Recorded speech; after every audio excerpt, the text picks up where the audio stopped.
y enojo a los que son contenciosos y no obedecen a la verdad, sino que obedecen a la injusticia. El mundo se acaba con sus malos deseos, pero el que hace la voluntad de Dios permanece para siempre. Aquí les dejo una lista de versículos que le dan soporte a este tema.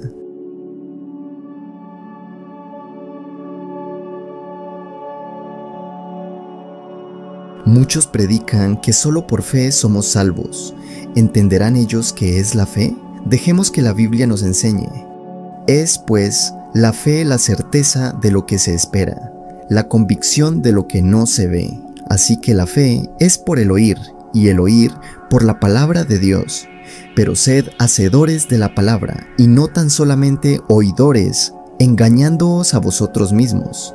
Entonces, si decimos que tenemos fe, es porque somos oidores de la palabra de Dios. Pero si solo somos oidores y no hacedores de la palabra de Dios, nos engañamos a nosotros mismos. No tenemos una verdadera fe.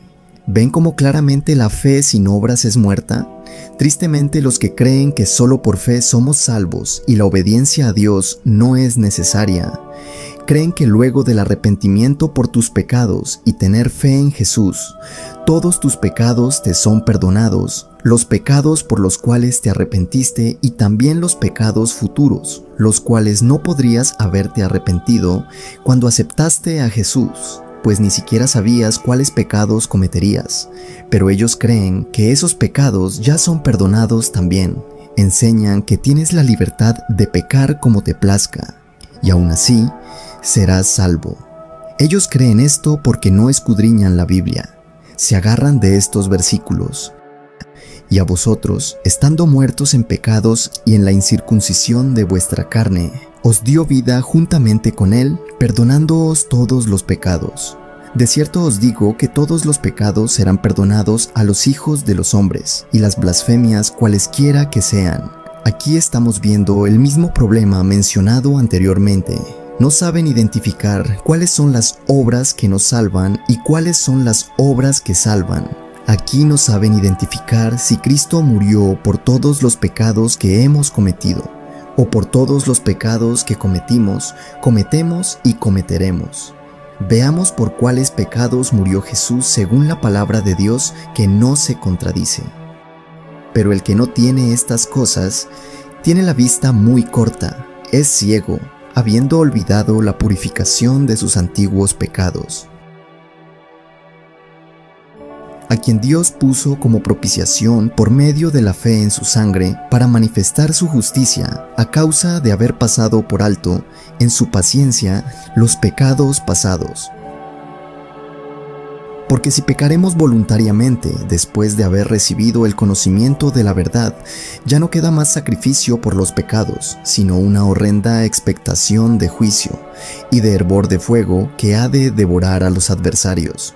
Si los pecados futuros ya fueron perdonados, lógicamente no es necesario pedir perdón si volvemos a pecar, pero la Biblia enseña que debemos pedir perdón a Dios por nuestros pecados. Este es el mensaje que hemos oído de Él, y os anunciamos: Dios es luz, y no hay ningunas tinieblas en Él. Si decimos que tenemos comunión con Él y andamos en tinieblas, mentimos y no practicamos la verdad. Pero si andamos en luz, como Él está en luz, tenemos comunión unos con otros, y la sangre de Jesucristo, su Hijo, nos limpia de todo pecado. Si decimos que no tenemos pecado, nos engañamos a nosotros mismos, y la verdad no está en nosotros. Si confesamos nuestros pecados, Él es fiel y justo para perdonar nuestros pecados y limpiarnos de toda maldad. Los que no creen esto también intentan ridiculizar esta enseñanza bíblica diciendo que si Jesús no murió por los pecados futuros, entonces cada vez que pecaremos, Dios borraría nuestro nombre del libro de la vida y cuando nos arrepintiéramos, tendría que reescribirlo. Los que piensan así lo hacen bajo ignorancia, no conocen a Dios. Dios es omnisciente desde la eternidad. Él ya sabe quién se salvará y quién no. No necesita borrar y reescribir los nombres de los que se salvarán. Para obtener la salvación debemos nacer de nuevo. Para nacer de nuevo, debe haber un arrepentimiento genuino por nuestros pecados. Debe haber un verdadero cambio en nosotros, convirtiéndonos en una nueva persona y dejando el viejo hombre atrás. Por esto los bautismos se les llama bautismos de arrepentimiento. Cuando nos arrepentimos genuinamente, creemos en Jesús y le obedecemos. Eso permite un nuevo nacer en nosotros, convirtiéndonos en hijos de Dios. Es necesario ser hijos de Dios para obtener la salvación, además del arrepentimiento genuino y la fe en Cristo. ¿De qué otra forma se identifica un hijo de Dios?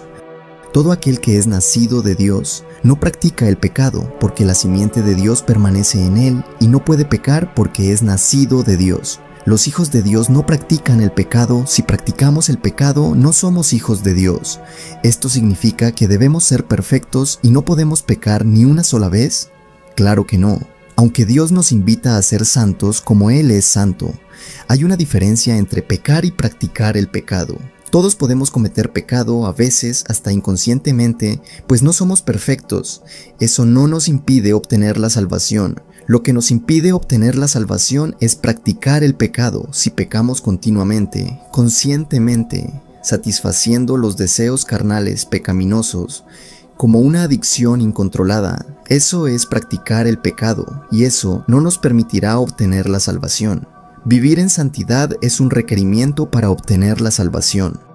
Seguid la paz con todos y la santidad, sin la cual nadie verá al Señor.